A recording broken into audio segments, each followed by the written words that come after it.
Hi, and welcome to Viewmaster Travels. Today we're in search of the locations from Viewmaster Reel 211, the Timberline Lodge in Mount Hood, Oregon. There's no date on the reels, but I think the original pictures were taken in the early 50s. I only knew of the Timberline Lodge as the external filming location for the Overlook Hotel in The Shining, but my wife had been there as a kid and remembered two giant St. Bernard dogs wandering around, so we both had a reason to take the trip to Oregon and see what we'd find. Mount Hood is Oregon's tallest mountain and ranks as the world's second most climbed peak in the world. We headed up in mid-September so we wouldn't have to deal with the snow, and the drive up the mountain was beautiful. We pulled into the parking lot, and I was surprised it looks just like it did in the movie. The Shining makes the inside of the hotel seem cavernously large, so I was surprised to find what we did when we entered. Ski Lounge.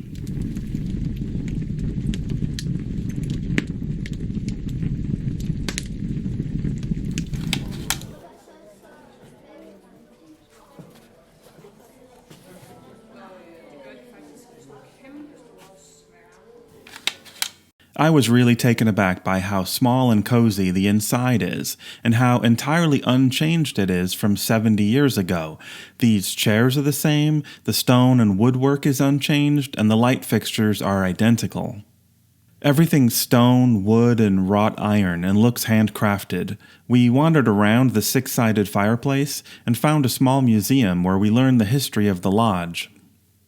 In the early 20th century, there was a major tourism push in the U.S. to See America First, a marketing campaign targeted at East Coast travelers to try and get them to go west instead of to Europe, touting the superiority of American scenery. In line with this, all kinds of improvements to the Oregon Trail-era toll road across the mountain were being made, and in 1925, a year-round loop road gave access to the mountain to anyone with a car. Winter sports became extremely popular, and within a year, the small ski town on the mountain's south side was beyond capacity, and the idea for a larger lodge further up the mountain began to take shape. In 1935, local businessman Emerson Griffith hired an architect to design a lodge on the mountain, but as the Great Depression smothered the country, he found he couldn't raise the funds to build his hotel. His fortunes quickly changed, though, as he was hand-selected to be Oregon's director of FDR's New Deal Works Progress Administration, and with his new authority, he wrote a one-page request for the funding he needed and was immediately given $250,000. Construction began the next year and was completed 20 months later. The lodge was a resounding success and extremely popular. That success wouldn't last long, though. World War II began, and attendance dropped by half almost overnight. Things got so bad during the war, the lodge had to close. It reopened after the war, but struggled to regain the momentum it had had previously. The lodge was sold several times and fell into serious disrepair, and in 1955, the IRS locked the doors and the utility company shut off the electricity. Its future was far from certain until Richard Constam, a New York businessman, took over the permit to run the lodge, inheriting over 1,000 fire code violations and entire rooms of the lodge filled with snowdrifts. Constam dedicated his life to restoring the lodge to its former glory, and today the lodge is run by his son Jeff. We walked across the lounge to check in and nearly tripped over Heidi, the giant St. Bernard who wanders the halls. Then we went up the stairs to find this. Giant six-sided fireplace, main lounge.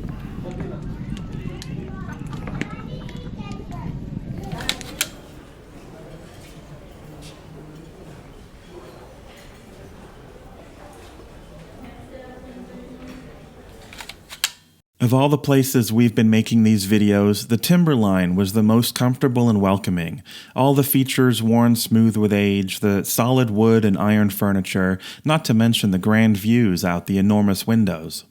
Emerson Griffith's original design was quite a modern building, but with his WPA funding came new architects, and nationally renowned architect Gilbert Stanley Underwood was assigned to the project. He'd done many designs for the National Park Service, including Ahwahnee Lodge in Yosemite.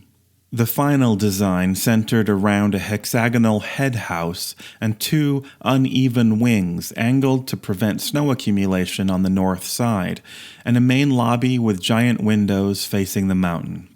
There's two main floors, with the ski lounge, bar, and coffee shop on the bottom, and the dining room and terraces on the top, with balconies above them. The construction workers lived in a tent city down the mountain in Summit Meadows and worked 6 days a week. Hundreds of artists worked in Portland building furniture, decorations, and fixtures for the lodge. What I found really amazing was the amount of recycled material used in the lodge. These fireplace andirons are actually old railroad rails. The screens recycled tire chains. These posts with animal carvings are discarded utility poles. The rugs were made from old camp blankets, and the stone and wood all sourced locally. There's a significant amount of bespoke artwork in the lodge, all created by local WPA artisans, and following a pioneer and native iconography theme that seems to come from a rather odd source. In 1912, the Campfire Girls of America was formed to do for girls what the Boy Scouts had done for boys, and in 1913, they published their first Campfire Girls Handbook. Much of the guide is influenced by Native American culture, or at least the authors appropriated what they considered an authentic, back-to-nature experience for the girls. Much of what was included was taught by Sioux native Dr. Charles Eastman, who had been separated from his family during the Sioux Uprising of 1862 and was raised in Canada. Eastman felt the native imagery and traditions would help alleviate the ills that afflicted women in modern American society. During the lodge's construction, architect Howard Gifford was tasked with designing many objects in the Timberline, and one day he found his daughter's Campfire Girls Handbook. He used much of the appropriated imagery in his designs, specifically the year in moons, which was the basis for the wild goose design that's all throughout the lodge and is now the Timberline's logo. Our next target was a great example of this design work. Hand-wrought grill and dining room.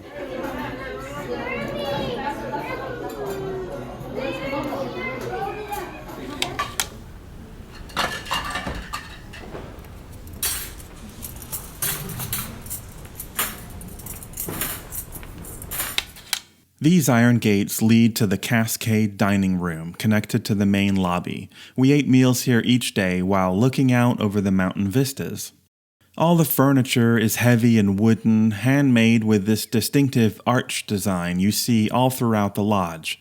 It got me thinking about all the craftspeople involved in building the hotel and the Depression-era program that got the building constructed. In the midst of the Great Depression, unemployment was over 20%, and President Roosevelt signed Executive Order 7034, creating a Works Progress Administration in order to employ the maximum number of persons in the shortest time possible. He took 6.7% of the U.S. GDP and used it to employ people to work on public projects, mostly in construction, but also in arts and crafts, eventually constructing 40,000 new buildings and improving 85,000 others. In fact, we've seen many WPA projects on Viewmaster Travels, including the Griffith Observatory, the Hollywood Bowl, LA's Union Station, the Hoover Dam, Scholes Hall, Forest Park, and Lakeshore Drive in Chicago. I think it was the WPA's focus on arts and crafts that gave the Timberline such a unique and timeless design. The number of artworks in the building is astounding. There are 130 watercolor paintings throughout the guest rooms, numerous oil paintings in the main rooms, dozens of hand-carved animals on the recycled posts, 181 pieces of ornamental wrought iron fixtures, over 1,000 yards of hand-woven material was used to create bedspreads, upholstery, and curtains, and 119 hooked rugs were made from discarded uniforms and blankets. The original fabrics are long gone due to age and neglect, but in 1975, the Friends of Timberline group was formed to start restoring the lodge, recreating new draperies and fabrics to match the originals, which is why today my views of the lodge look so similar to those from 70 years ago. And after dinner, we spent our time here. Spacious guest lounge.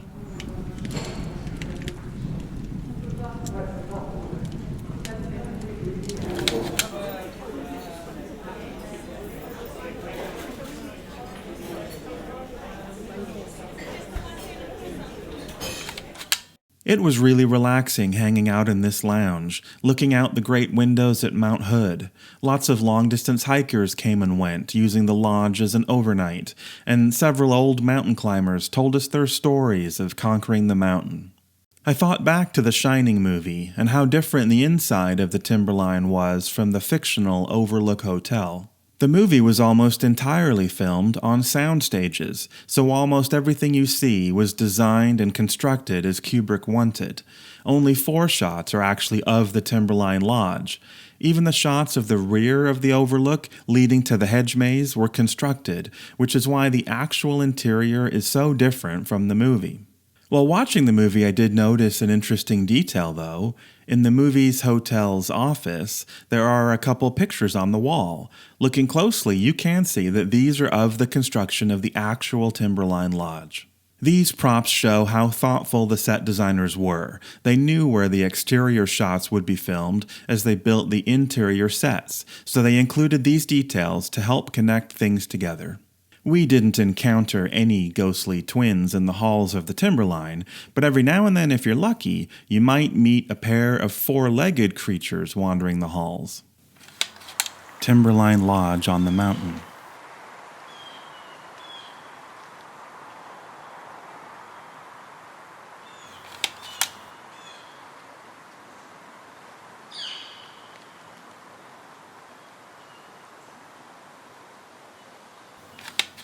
Since we'd gone to the lodge in September, there wasn't any snow on the ground, so we couldn't go skiing, but we did manage to do one outdoor activity with the hotel's most famous residents, Heidi and Bruno. These guys are 2 giant St. Bernards that the Timberline is famous for. There's been St. Bernards living at the lodge since 1937, although the original pair were Hansel and Gretel. The Constam family started naming the dogs Heidi and Bruno, and they became like celebrities. Every dog since then has been named Heidi or Bruno, apparently so the hotel doesn't have to revise their marketing materials. We took these 2 on a really long walk all through the hotel and then up the mountain, letting the dogs lead the way. I mean, really, we didn't have much choice, they're so big. They're both giant cuddly bears, and we had a great time with them before heading down the mountain to find our next goal. Mount Hood and the Skiway tram to Timberline.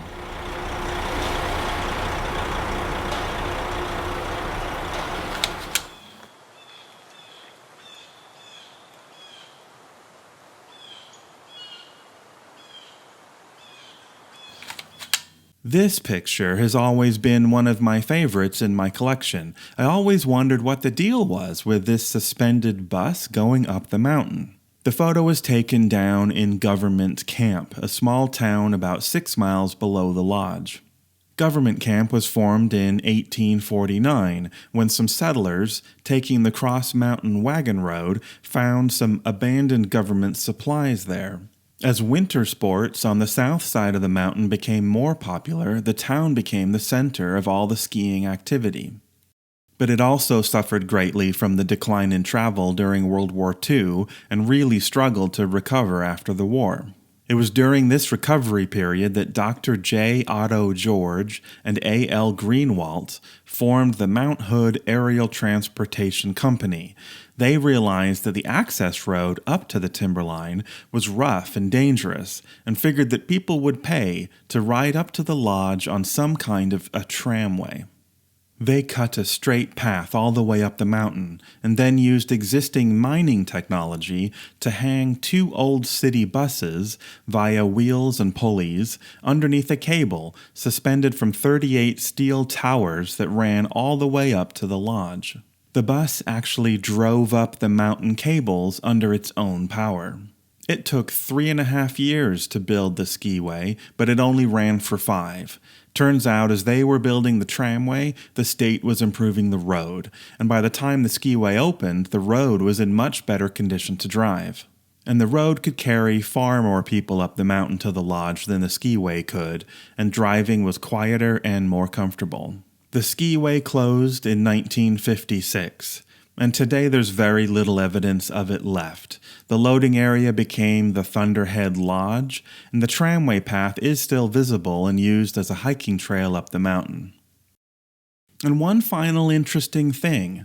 In researching this video, I found this picture, identical to the Viewmaster 3D picture. Weird, I thought, that there'd be a black and white version of the Viewmaster picture. I wondered what it was, and then noticed, if you look closely here, the 2 pictures aren't actually the same. If you look close, there's 2 people in this picture, and they're missing from the other one. Looks like our Viewmaster photographer took the black and white picture, and then a car pulled into the parking lot and 2 people got out before he could take the 3D picture. But what was this other picture for? According to the Oregon Historical Society, the mystery picture was owned by the Spokane, Portland, and Seattle Railway, so I started digging there. And I managed to find this, the 1953 timetable brochure, which includes photos of various things you could do on your rail travels throughout the Northwest, including this. It's an illustration that looks like it was based on our mysterious photograph. My guess is that since Sawyer's was in the business of making postcards as well as Viewmasters, they probably were hired to take a picture of the Skiway for the railroad, and then went ahead and took the same picture in 3D for their Viewmaster reel as well. Maybe we'll never really know. If you know anything about this, do leave a comment below.